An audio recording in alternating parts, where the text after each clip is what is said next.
Okay, I got another Super Nintendo here. I know my channel's filled with Super Nintendo repairs.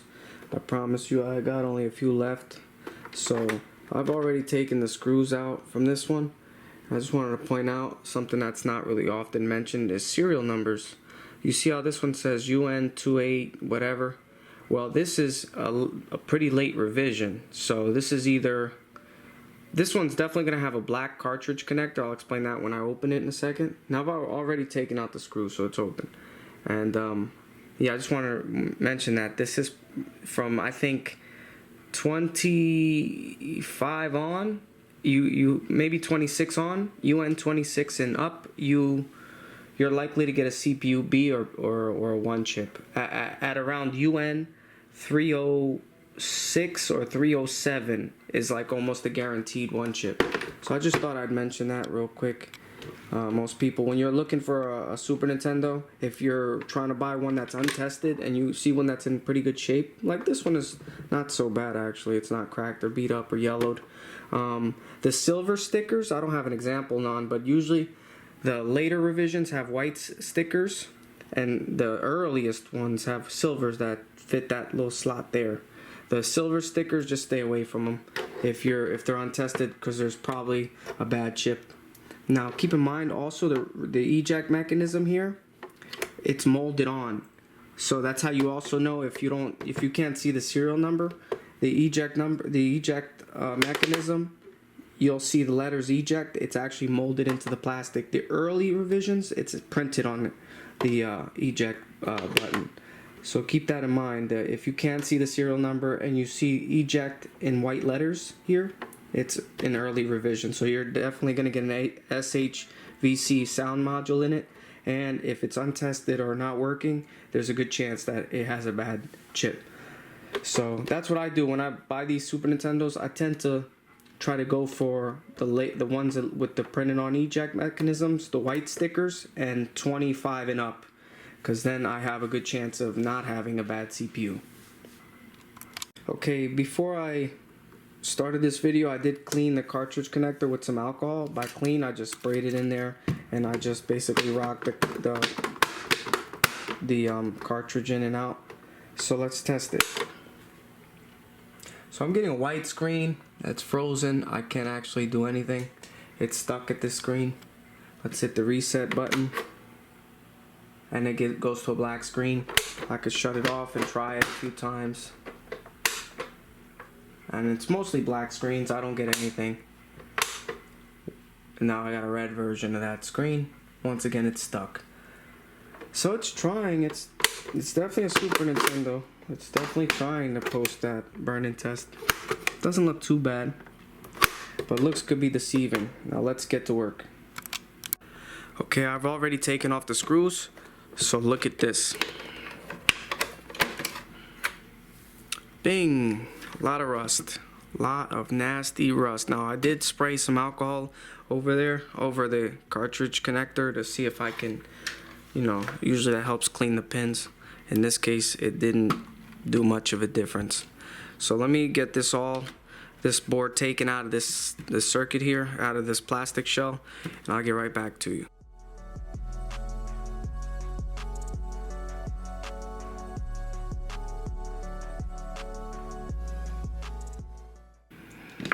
Okay.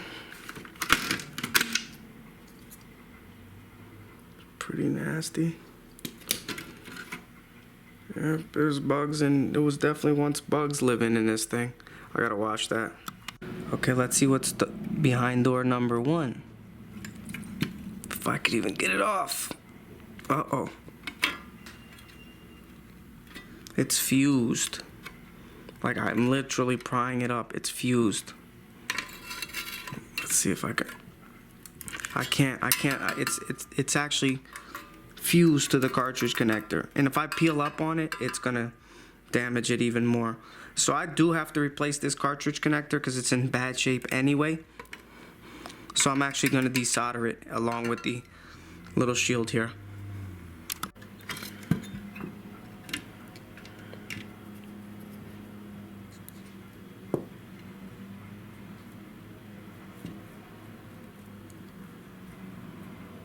Put some No clean. This must. Is it no clean? Yeah, it's no clean flux paste. Put it over the cartridge connector just to give the pins, the soldering gun, a chance to work a little better. So let's see if we can get this out.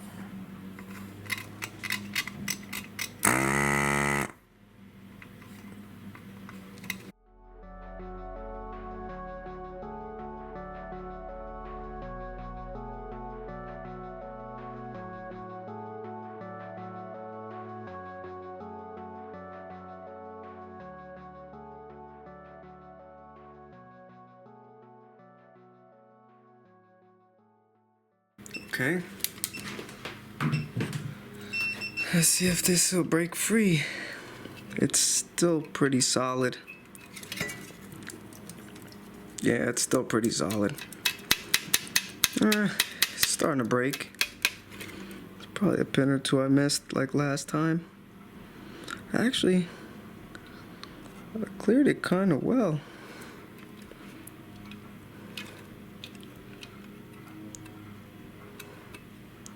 I don't see anything really stuck still.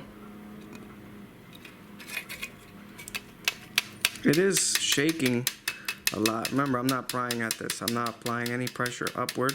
I'm just trying to see if I can crack whatever is still holding. Up, here it comes. I just pressed on it and started moving. This whole side on the right is ready to go. Side on the left isn't, because there's one. No, that's free too.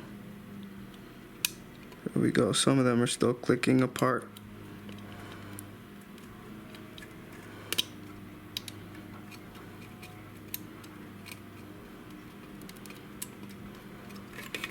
Okay,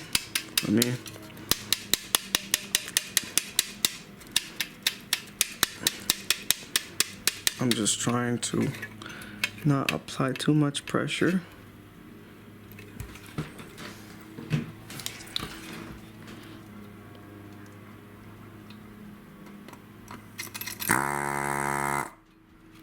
Well, it was just that one little one I could barely make out with the naked eye. Okay, so let's see what these chips look like. Ugh, that's bad. That's very, very bad. This might be a parts board. I got plenty of boards that need chips. I don't know if they want these chips though. We'll see. Let me get a closer. Okay, so here's the CPU, PPU section of the board. As you can see, there's a lot of corrosion. When I say a lot, this is a lot. I bet you this chip is good. I put money that this chip is good. If I pop this chip out and put it in another board, it'll work. Even with all this nastiness off. I gotta get that off. This board is not worth saving. Just looking at it, it's not worth saving. I'm gonna wash it. I'm gonna pull off, just looking at stuff like this and all the corrosion on, like in a line, just dirt. There was definitely bugs in this. I think the previous seller washed it or cleaned it or got the bugs out, because I don't see any now. But clearly there's been some infestation here. Yeah, the only thing I can think of is taking the heatsink off, washing it with Dawn dish soap, and seeing what I get out of it. See how clean I can get it. So I'll be right back. Okay, I washed it, and this is the best I can get it to look, and it's in really bad shape. I'm looking at a lot of corrosion in this area here, a lot of maybe broken traces. Under the RAM chip, there's probably more broken traces. Yeah, and I don't think I'm gonna be able to fix this one, but I have more boards that need chips, so this one's gonna be useful. This board still has a use. Let me try to clean up this corrosion here. Okay, my camera just decided to crap out on me. I hope it didn't delete the previous files, but I was just cleaning this here, and as you can see, this these pins are in better shape than something like this or that. Yeah, so now I can actually use this. It looks like one of the pins are bent. I'll take care of that. When I pull the chip off, I'll fix that pin. But yeah, doesn't look too bad. This chip and this chip look horrible though. Okay, so this is a console here that I might actually have to replace the CPU. So let's see what we get. So I get this screen and the time doesn't tick and I can't scroll. So the game is just completely locked up. I can reset it. It's just completely locked up. Now this could have other issues, but I haven't checked under here. I just literally just took the shell off. The shell was beat up and I threw it away. The top of it at least. Even the bottom doesn't look too great. But the console that I am trying to repair, well, now it's going to be a parts board. Now this parts board is actually going to be useful in trying to fix this one. So I could actually use the shell and the board parts to fix this console. And at least I'll get 1 out of 2. Okay, I just pulled out the console from the shell. Let's take a look at it. That's in really good shape. That's in clean, really good shape. In fact, get the bottom off. Even the shells, they're not even corroded or rusty or anything. So this one was well maintained. I'm gonna clean the cartridge connector, the bracket, clean the board a little bit, and retry it. If not, then it's probably a CPU that just happened to die. I'll put the other CPU on this board.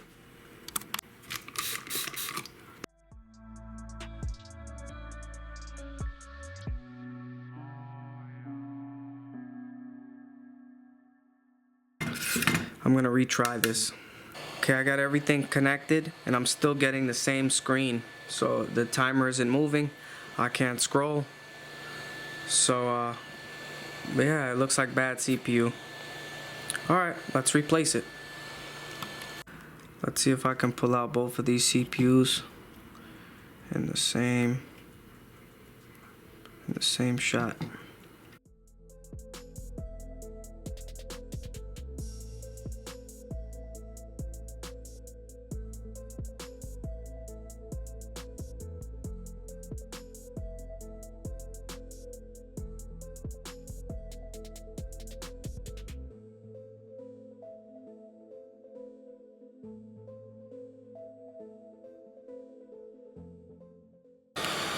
Oof. Let the smoke clear and then we're going to take some closer looks. Okay, here's the donor, the corroded board. This is where I took the donor chip from. And I'm going to clean it up just to see how bad it really is underneath the chip. Now there are lots of bad traces. Like here, if I fix this board, it not only would it take me a long time, maybe I might not even fix it, but if I tried to, and even if I did, it wouldn't be worth selling, and I just personally don't need any more Super Nintendos.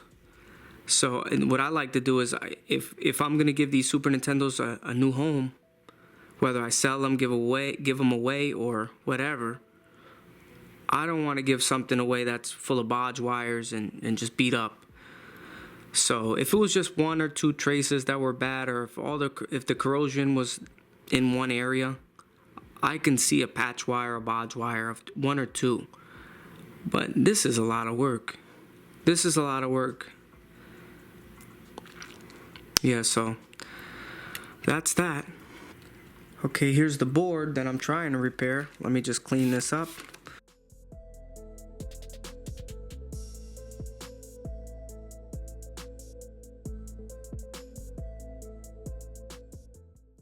Did I remove a pin? I did remove a pin. Oops. Might not go anywhere. See, that's why you gotta be really careful. And I'm not even applying that much pressure. Sometimes these pins just go. Especially the ones that aren't connected to anything. which I'm willing to bet that the one that came up isn't connected to anything. I'll double check it though. Okay, so here's the pin that came up. You could just barely see it on the camera. Now it doesn't go anywhere, so it's just a floating pin there, so it doesn't matter. I don't have to do anything. Just keep in mind the ones that are more fragile are the ones that aren't connected to anything. So if you do remove a pin, it's not the end of the world. Just make sure it's not one connected to a trace. So yeah, that's unfortunate. I don't like that happening at all, but I mean, what can you do? Okay, like I said before, I did bend one of the pins while I was trying to clean these pins, and it's like right here. Let's see if I could try to adjust it a bit. There we go. And there's some like nastiness on it, so I don't want to overdo it. So yeah, that pin is good. Yeah, as you can see, there's still a lot of, I don't know, I hope that's flux and not rust or corrosion, but the chip is in much better shape. In fact, let me clean it before I put it in. See, just easy. I'm not doing too much force, not using too much anything, just scrubbing it lightly. I gotta give me another tooth, but I have to go to Dollar Tree to get like a 10 pack of toothbrushes so I can have some more on hand. This one's getting really bad shape.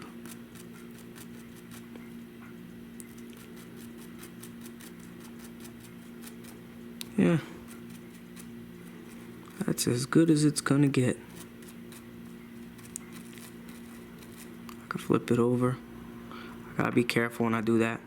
Now I gotta be a little more careful because I don't want to push them down.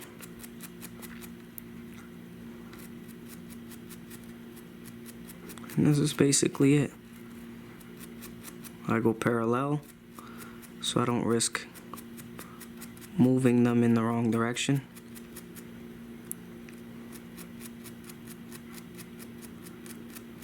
So yeah, these pins are fragile, but they're not super duper fragile where you can't mess with them a bit. Alright, that's good. Let's put it in the board. Let me flip it over. Let me put that back in the board. Clean this up a little bit more. Not with the toothbrush, but a cotton swab.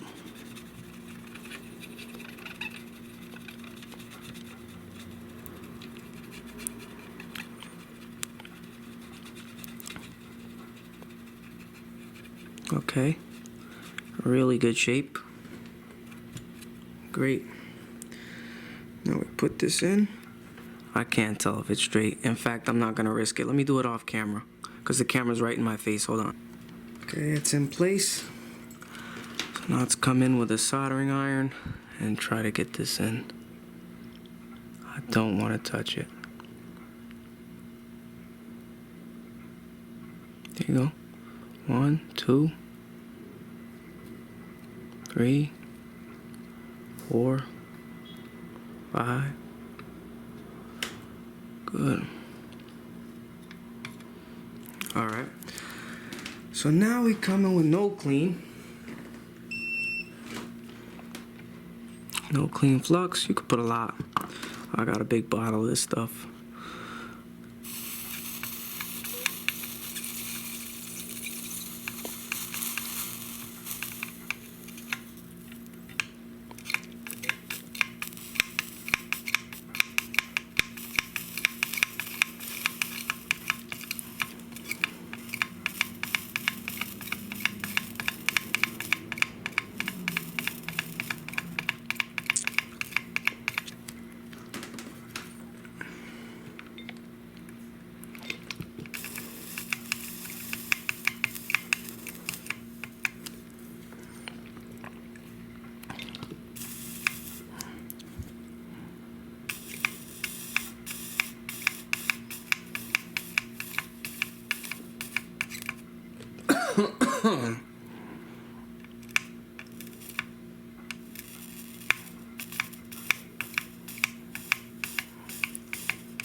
Okay.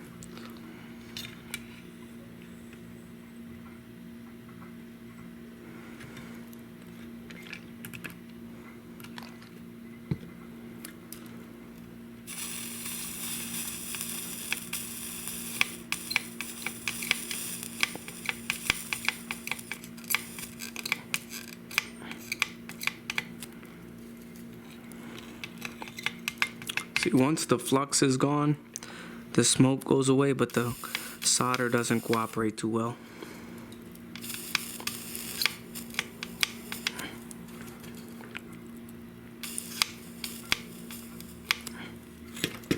Oops, sorry. My hand is sticky.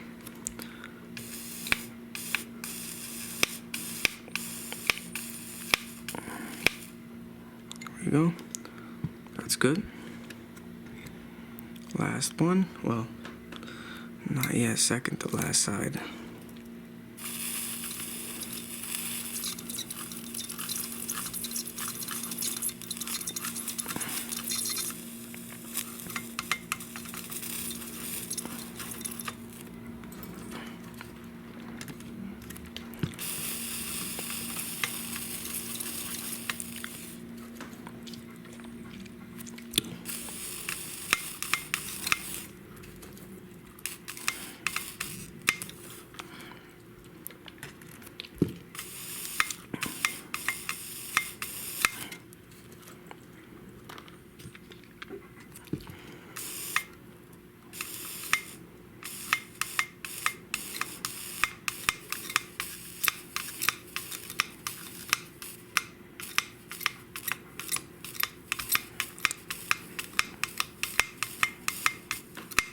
Okay, one more side.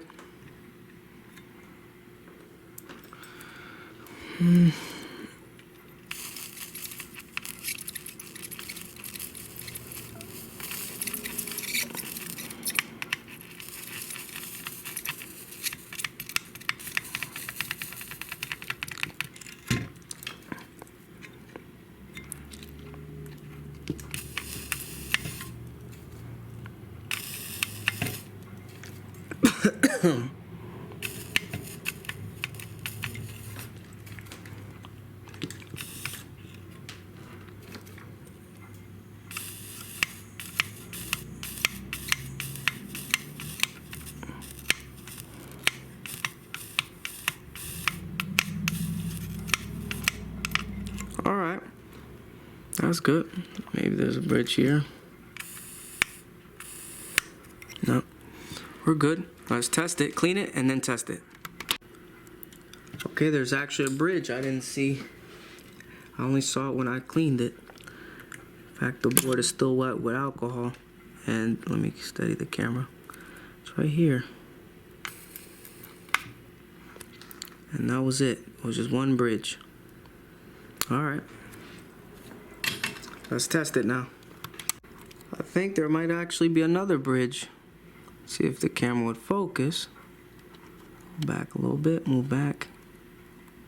I can't tell. But this might be a bridge here. Let me clear that. That might be a bridge, I can't tell. I could use a multimeter and test it, but let me just clear that to be safe. So I think that's a bridge. Yep, now it's gone. That was definitely a bridge. Yeah, that's why it's always good to go back and look at your work. Let me test it now. Okay. New CPU's in. Let's try it. Okay, the time at the bottom is scrolling. Let me get a controller. Also, you gotta keep in mind, on these older boards, you gotta put this in. Because it'll boot, it'll show up to this screen and the timer will move, but you can't use it. So yeah, you gotta put this in. I forget that sometimes. So now it boots. Okay, the controller's not working. Oh no. CPU issue. See, look, this is the problem sometimes when all the control, when you also have a bad CPU, it can short all the buttons on the, like when you press one button and all of them are short together, that means a bad CPU. So that CPU B could be bad. Damn. Let me try another controller board. Let me try another controller board, because this is one I had laying around and it doesn't even look too good. Yeah, give me a second. Okay, so this is the controller board I peeled out of there. You can't see it. It's too pink in the shot. Dang it. Let me see if I can zoom in. Yeah, it's like really nasty. Like you can't really tell too well. Maybe you can. It's not in great shape at all. So I tried a new one. Oop, let me zoom out. So I got a new one in. And it scrolls. So keep in mind, these controller boards can cause little issues too.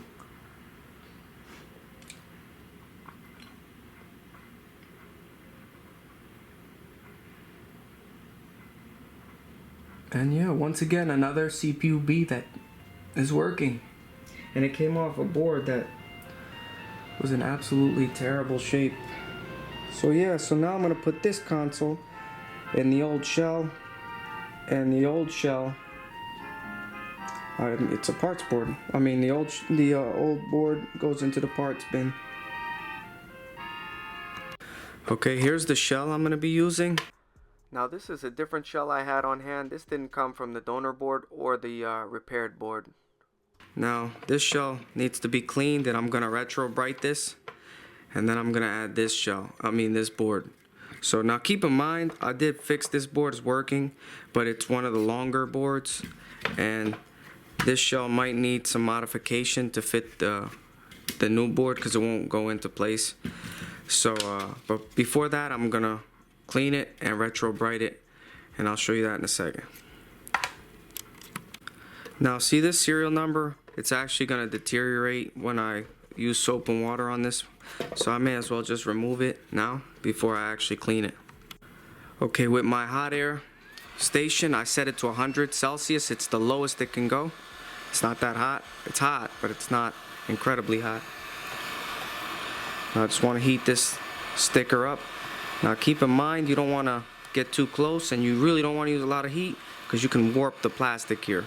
So I got it set to 100 Celsius because I just want to remove the sticker.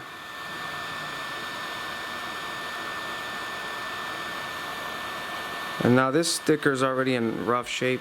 If it doesn't come up clean, that's okay too. I'm not too worried about it. I'm not going to reuse it or anything. I could just clean it and it'll just fall off. It might just fall off trying to peel it up.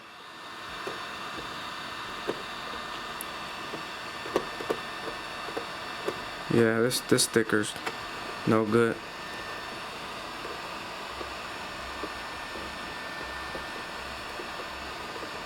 Yeah, it's already too far gone. I've removed these in the past with ease, but not when they're already too far gone. They just don't have any paper left in them.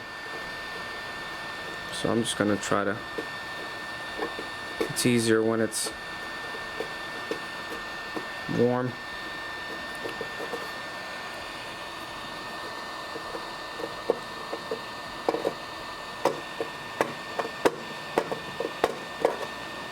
That sticker wouldn't have survived in the wash and the Retrobrite anyway, so anybody concerned about it, there's nothing really I can do.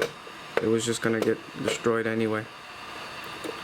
There's still a little like sticky residue on it, so what I'll do is I'll squirt some 99% alcohol.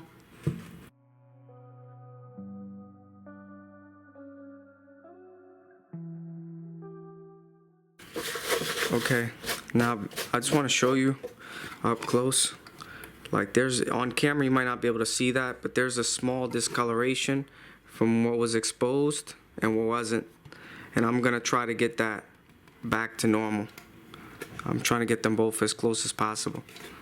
So yeah, this sticker I'll leave on. I think it'll survive. But yeah, see, these stickers survive easy. It's the paper ones that fall apart. So I got peroxide here. I'm gonna put a whole gallon. I'll show you the bottle in a second.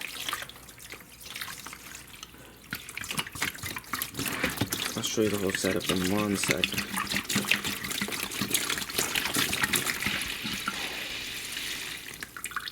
Okay. I'm gonna do 1 gallon of this kind of peroxide, 40 volume. 40 volume. I think this is 12%. food grade, I'm not sure. Of course on camera I can't find it. But yeah, it's 40%, 40 volume. Clear hydrogen peroxide. And then I'm going to use 1 part this and 2 parts water. Okay, so I filled it once again. I put 1 gallon of the peroxide solution and 2 gallons of water. Okay, so here's the yellow shell. I'm going to put this in the peroxide solution. I really don't want to wet my hands with this. And now since this these shells tend to come up during, when things heat up or things get what do you call that? All I know is these things tend to float up, so I just put a water bottle to weigh it down. I'm gonna put the other pieces in now. Here's the bottom shell. I'm gonna put this in too. This one is a little more floaty. I might need a few bottles of water.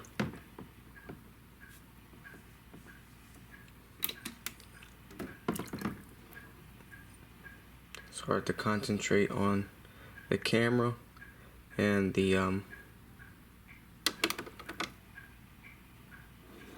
shell. Now it's gonna be tough to balance all this stuff. But yeah, now I gotta put these controller bezels. I have a few of these. I'm gonna put them all in just to retrobrite them all at once, because I want to figure out what see, some have different levels of discoloration, so I want to pair it with these shells, the best ones that I can. Okay, so that was those 2 pieces there, 2 extra pieces down there, and I put 4 water bottles to weigh everything down. Now I'm gonna put the lid on. Now I like to keep this stuff a little airtight, even though this isn't quite airtight, but it'll cause it'll allow this to create vapor, I guess, and that helps. In my opinion, in my experience, that's always helped me a little bit. I tried without this lid and with the lid, and I felt like with the lid it was just a little more effective. So we'll get the top here. Now the top is just a piece. It's dirty. It's been in storage for a while. The top is just a little piece of wood, and then I got the light. Now I gotta line up the light, right? See, the light either goes like this. I think it goes like this. Yeah, that's the way it goes. Nice. And now I gotta turn it on. Give me a second. Okay, I don't have a switch for this. Doing this with one hand sucks. But yeah, I connect this wire here. That allows the LED strip light to go, and this hasn't gone on yet. I'm gonna flip a switch here, and that should be on. Yep. So let that marinate for a little bit. Let that sit for a little bit. Okay, it's been about 5 hours, and this thing is radiating a little bit of heat. I'm gonna keep the top shell in for another 5 hours and see what happens, because it was more discolored than the bottom. I think the bottom is coming along, if not fully complete.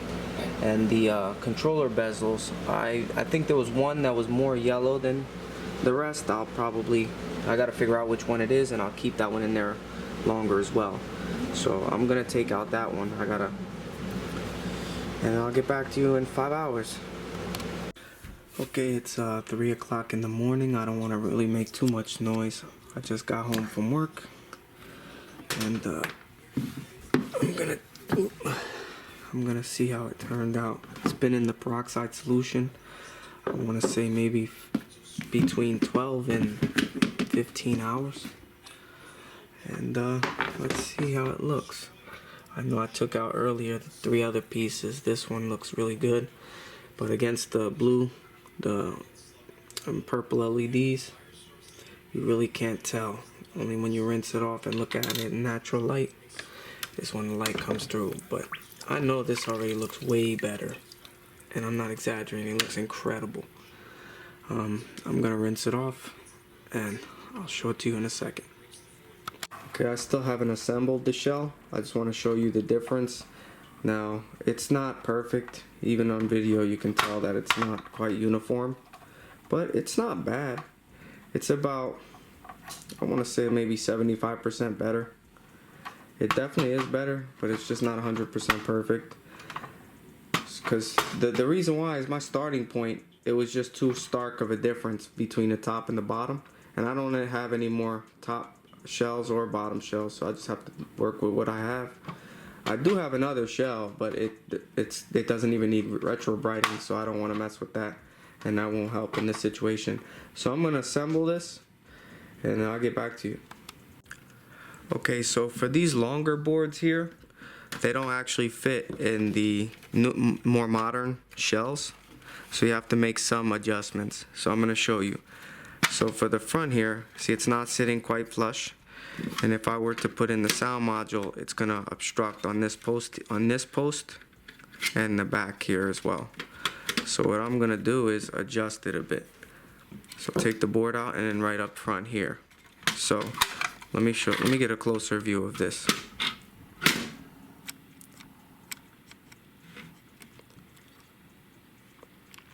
Okay, so for this section here, there's a little like raised spot here.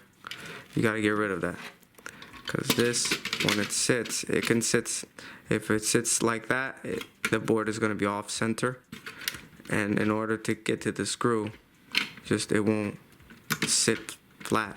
It's up in the air. So what we do is we come in with our flush cuts. Let me see, and we just clip that. You see? Now it's flat. So now the front end, let me zoom out, it should sit better. But there's also one on this side as well. So in order for that to sit flat, we gotta cut it too. Let me zoom in. Yep, so take this out. You see this one is right there. We come in. Now I want to get as close to that rib as I can. Just like that, see? Okay, so this brace here, this little piece of the plastic, obstructs some of the passive components on the bottom of the board. So you can get rid of that as well. So what I like to do is, let me zoom in. So what I like to do is come across here with the flush cuts, get as close to the side as possible, clip it, and now we take this with our finger and we lay it down. Ooh. That's kind of hard. Not a problem. We can come.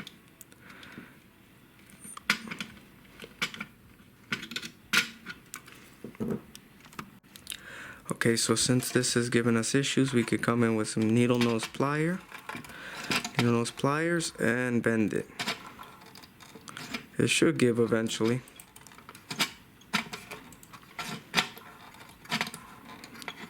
This thing is stubborn.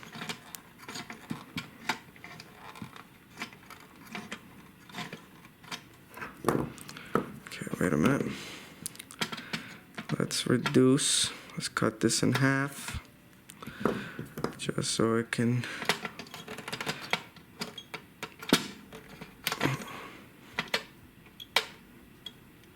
There we go. That's exactly what I wanted to do. See if I can make that a little better. In fact, I could come in with this and clip it like that. Make it look nicer than it is. Now we can come in and work a little easier. And bend it back. Perfect. Get you out of there.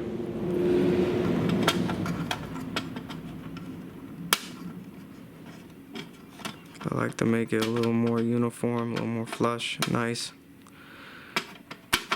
Okay. So that's really, that brace is gone. Let's see if the board sits better now. Oh yeah, much better. Now it's not up in the air, it's perfect. So yep, that's all that needed to be done. Now we gotta cut this and cut this. Okay, I didn't really want to use the RF shield because, you know, they're not necessary in 2024. But this one is actually in pretty good shape, so I guess I can reuse it. So if you really want to reuse it, you gotta cut the other side as well. And this will actually give you a guide on what you have to cut, like what are the crucial points that you have to cut. And in this case, in order for this little indentation of the RF shield, you also got to cut the other side.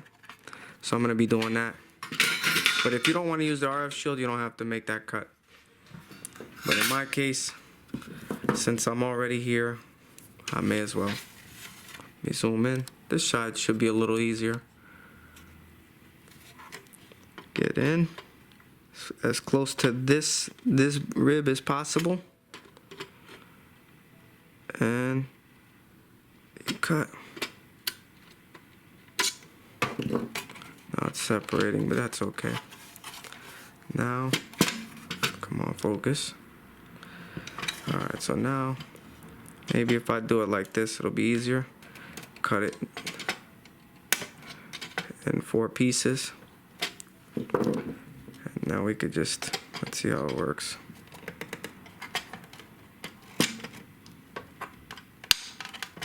It's not bad.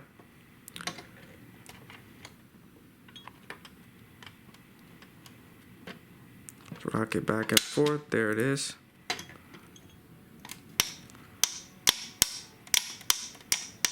There it is. There it is. Now, if you buy these aftermarket shells, and they mention like compatibility issues with certain boards, and that's all they mean. This is all it means. Like, you just have to make some adjustments depending on the board that you have. Okay, so now this RF shield sits much better, sits good, well enough, but the only thing is it's up in the air because of this portion here. Let me zoom in. Okay, so you see how this has an additional like increase from when they injection molded this. They added this because once the SHVC sound module was gone, they needed a little more height on this post here. So in order for this to sit uniform, I have to cut that. Take off this, and what's good is you can see exactly where you need to cut. So you come in with this flush cut and just start cutting. I know it looks a little crude, but it's not so bad. And what you could do is you can file that down a bit, which I am going to do. Okay, as it stands right now, it's not so bad. But let me see if I can just clean that up a bit. Now this file is old. I gotta order some more. But yeah, you just come in and just smooth the surface of that post a little bit.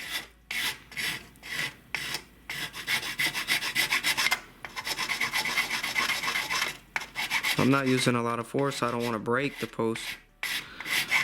I just want to make sure that it's a little more uniform. Okay. That's really good. That's really good. Now you also want to, you see how this one has a little spot where it's up about the width of the file? I want to file that down a bit too. Now that isn't the most important thing to worry about, but it does. If you don't file that little rib, that little space there, whatever that is, the board, the top and the bottom half of the shell won't sit flush. It won't sit like that. It'll sit more like up in the air like that. So it'll work, but if you want it to shut properly from the top and the bottom half of the shell, you want to file that down. So I'll come in, and instead of just filing all day, I'll come in with the flush cuts once again. Get rid of the bulk of it. Now it doesn't look beautiful, but I'll clear up. Oh, that one actually is, you don't really have to even file it. That one came out really good. Okay, just make sure that everything is gone. But I can feel it with my finger that it's really flat, really flush. Okay, I don't want to go too far because it's not that bad. Let's see if I can just get that little. Alright, we could get you out of here. Okay, so with those, so to recap, you gotta cut this post down the size, cut this post down the size, cut these two brackets that go across if you want to reuse the RF shield. If not, then you just gotta cut this side and clip this little standing post, this little small little post over here by this screw hole, and another small little post over by this screw hole. That's it. So you got 1, 2, 3, 4, 5, 6 small adjustments, and that's all it takes for the modern shells to accommodate the larger, older shells. And that's perfect. Now keep in mind, this, you won't use a screw anymore. So that side will be, that screw hole won't be populated. But this one you can use. So let me see. The reason why, so I don't know if you could see that, but this part is raised, elevated, and it's missing. So in the older bottom shells, this post was raised up. See, that post was higher to support this section here. But since it's gone now, you don't have to worry about that. It sits perfect. It's not rocking. I can press on it. It's not bouncing up and down. The back port here is pretty flush. So yeah. Okay, so here's the finished result. I got it plugged up. Now there is, from top down, looks pretty clean. But from the side view, there is a slight discoloration. I don't know if the camera's getting that, but it's still 100% better than how it was. It was just way too yellow before, and I think it turned out really good. Now let's try it out. Get the controller. Let's try it out.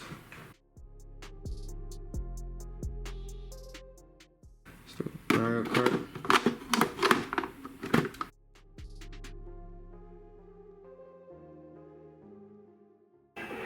Yeah, it's working well. So yeah, that's it for now on Super Nintendo repairs. I know I've done a lot in the past couple of weeks. I just wanted to get back into this channel with a couple of Super Nintendo repairs. Now I gotta figure out what else am I gonna repair. I don't have any ideas. I know disc-based systems I don't like repairing. There's a lot of moving parts, a lot of lasers and calibrations, and a lot of times you actually do have to buy some expensive parts. So I don't want to go down that rabbit hole. As far as cartridge-based systems, I have a NES RGB kit coming in the mail. It's coming from Australia, so it'll probably take weeks to get here. So I'll be waiting for that, and I'll probably post an NES RGB installation. Alright, thanks again for watching.